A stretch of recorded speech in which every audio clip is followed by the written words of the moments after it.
Uma vez cumprimentamos nossos irmãos e amigos com a paz de nosso Senhor e Salvador Jesus Cristo. Obrigado pela sua atenção, por nos acompanhar dentro de alguns minutos na palavra do Senhor sobre o livro de Gênesis, capítulo 3, versículo de número 10. Ele respondeu: ouvi a tua voz no jardim, é porque estava nu. Tive medo e me escondi. Perguntou-lhe Deus: quem te fez saber que estavas nu? Comeste da árvore que te ordenei que não comesses? Então disse o homem: a mulher que deste por esposa, ela me deu da árvore e eu comi. Disse o Senhor Deus à mulher: que é isso que fizeste? Respondeu a mulher: a serpente me enganou e eu comi. Nós temos aqui, irmãos, o relato das consequências do pecado. Temos aqui, irmãos, o fim da tentação, do desejo e o início da queda. O homem não cai enquanto está sendo tentado. Se ele ceder à tentação, ele caiu e ele pecou. Engraçado que abriram-se os olhos. Engraçado que foi algo imediato. Como se fosse um milagre, mas de forma súbita e negativa. O que o tentador, através da serpente, falou, cumpriu-se no exato momento, imediatamente. Veio uma percepção instantânea do mal. E não veio nenhuma percepção instantânea do bem. É isso que o diabo faz para com a vida das pessoas. O que viram não foi um quadro bonito e colorido e abençoado que a serpente estava descrevendo antes. Agora só desgraça. Medo, pavor repentino tomou conta de ambos, a ponto de eles terem que se esconder de vergonha. Eles tiveram que se esconder de medo. Perceberam também que não tinham mais comunhão com Deus. E aquela voz mansa, suave, delicada, confortadora, agora estava trazendo angústia, medo, desejo de fuga. A primeira oportunidade de fuga que Adão teve foi esta, para se esconder. Mas não tem como se esconder de Deus. Deus vê todas as coisas. Deus sabe todas as coisas. E aí nós vemos agora que o homem não consegue se escapar de Deus. O importante nesta passagem que nós temos aqui na Bíblia Sagrada, e que estamos estudando agora, juntamente com os irmãos, como eu comentei ontem, que Deus está atrás do homem, procurando o homem. Deus vai em busca do homem, e o homem tenta se esconder, mas não consegue se escapar, e eu posso dizer, graças a Deus por isso. Que se eu pudesse se escapar, as consequências seriam muito piores do que já tivemos. O objetivo de Deus era falar com Adão, com a mesma forma que estava falando, com amor, com carinho, com cuidado. Mas a desobediência fez com que o homem ouvisse uma voz bastante intimidadora. Não porque Deus estava intimidando, é por causa que as consequências do pecado fez com que Adão se sentisse muito frágil e se sentisse alienado da presença de Deus. Assim acontece com todas as pessoas quando ouvem a voz do Criador. Se mostram trêmulas, se mostram fugitivas da presença de Deus. Deus já tinha dado uma ordem, e a sua proibição e a sua ordem haviam sido quebradas. Agora Deus não poderia passar por cima da desobediência. Não abandonaria pecadores trêmulos dentro de uma necessidade de salvação. Deus jamais iria fazer isso. Deus sabe que eram deles e somos dele, mesmo quando erramos. Agora, a santidade de Deus tinha que entrar em ação juntamente com seu amor. A sua palavra não poderia ser quebrada, descumprida, desobedecida. Deus vai em encontro deles, para resgatá-los, para restituí-los e para julgá-los. A aproximação de Deus, a princípio, deixou eles com medo. Mas quando Deus começa a conversar com eles, em seguida traz alegria. O que acontece com a vida do ser humano? Quando ele se afasta de Deus, é justamente isso: tormentos, medos, desesperos, solidão. Mas quando Deus se aproxima, sempre há uma esperança. E desta forma, Deus se aproxima do homem, trazendo esperança. Eu posso dizer que Deus, na pessoa de Jesus Cristo, saiu dos céus, veio à terra trazer esperança para a humanidade. Aquele medo, aquele pavor, aquele temor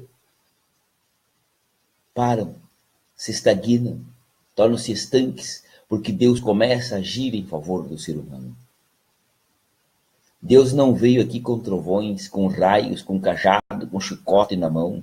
Deus não veio aqui já amaldiçoando, quebrando tudo, não. Veio da mesma forma que ele age para com todos os seres humanos, com amor, com delicadeza, como se ele estivesse tocando em pétalas e cuidando para não arranhar as folhas destas pétalas. Deus é assim que trabalha. Quando a gente pensa na doçura da voz divina, ecoando nos nossos corações, na nossa consciência, nós temos uma sensação de que assim que aconteceu ali no Jardim do Éden, atrás das árvores, num silêncio de uma tarde, entre que uma voz bondosa e amorosa começa a soar, chamando: onde estás? Deus sabe todas as coisas. O que ele quer é abrir um diálogo. O que ele quer é dar uma oportunidade, como falei ontem, uma segunda chance. Deus não vai te deixar sem esta oportunidade de resgate, de chance. Sempre ele vai te procurar. Sempre vai te dar uma oportunidade com ternura, com amor. Mesmo que você tenha errado. Mesmo que haja consequências dos teus erros.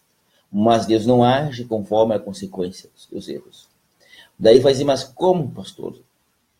Eu fiz uma coisa errada e agora estou pagando. Deus não me perdoou. Deus perdoa. O que tu planta errado, tu vai ter que colher.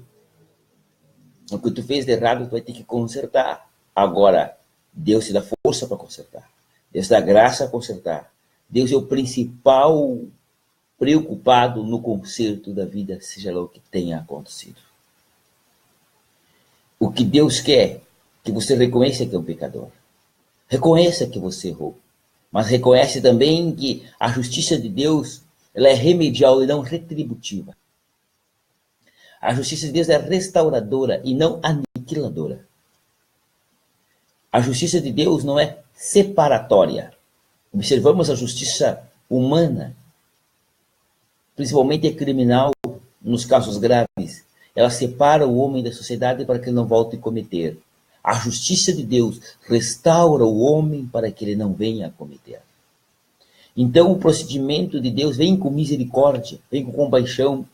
O juiz supremo de todas as coisas, ele dá uma sentença, mas não uma sentença definitiva de aniquilamento, mas uma sentença de oportunidades para que o homem se levante e apareça novamente diante dele. Tudo que Deus quer, que o homem volte a usufruir da presença de Deus. E eu pergunto para principalmente os cristãos que me ouvem: como você, nesses dias, tem sentido a presença de Deus? De forma amedrontadora ou de forma consoladora e restauradora? Amém? Fica esta pergunta nesta oportunidade. E eu sigo com o texto. Adão ouviu uma pergunta. E Adão dá uma resposta. Onde tu estás? A resposta é esta: ouvi a tua voz soar no meio do jardim, tive medo e me escondi. Vem a retórica. Quem é que te mostrou que estavas nu?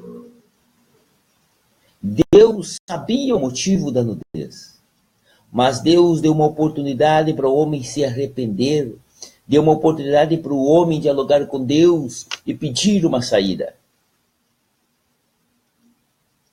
O homem poderia ter dito: eu senti a tentação, eu caí no pecado, e daí isso aconteceu comigo. Deus estava procurando do homem uma confissão espontânea e direta. E até o momento não tinha acontecido. Disse ele: tive medo e me escondi, porque eu vi que estava nu. O grande conhecimento que a serpente demonstrou para ele foi só isso: nudez. E, consequentemente, com a nudez estava o pecado. Daí a resposta do homem foi essa: a mulher que tu me destes. Primeira oportunidade, se esquivou da responsabilidade. A mulher já tinha comido o fruto da árvore do conhecimento do mal anteriormente. É um assunto bastante delicado.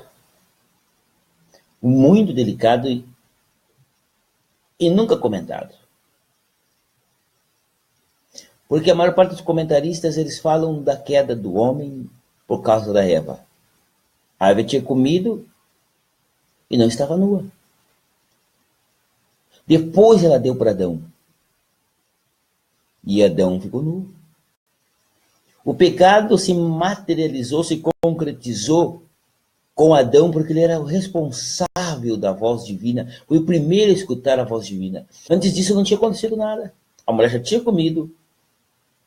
Quem sabe Deus teria um plano diferente para Eva depois do pecado e outro plano diferente para Adão sem pecado. Mas Adão comeu e disse à mulher que tu me destes. Parece que esse tu aí foi mesmo acusatório. Não foi um tu de defesa. Ele disse que a responsabilidade não é minha. A responsabilidade está somada com o que tu fez. As desculpas que eu tenho que te dar são essas. Eu acho que eu saio ileso, incólume dessa situação. E diz: a mulher que tu me destes me deu da árvore e eu comi. E depois diante de tu, nós pecamos e tu, como meu Criador, pode dar-me uma saída. As perguntas divinas foram diretas, específicas, mas não adquiriram uma confissão imediata. Não adquiriram um pedido de perdão e de misericórdia. Foi só de acusação. Parece que Adão queria duelar com Deus. Queria entrar no mesmo nível de discussão com Deus, sendo que não tem condições.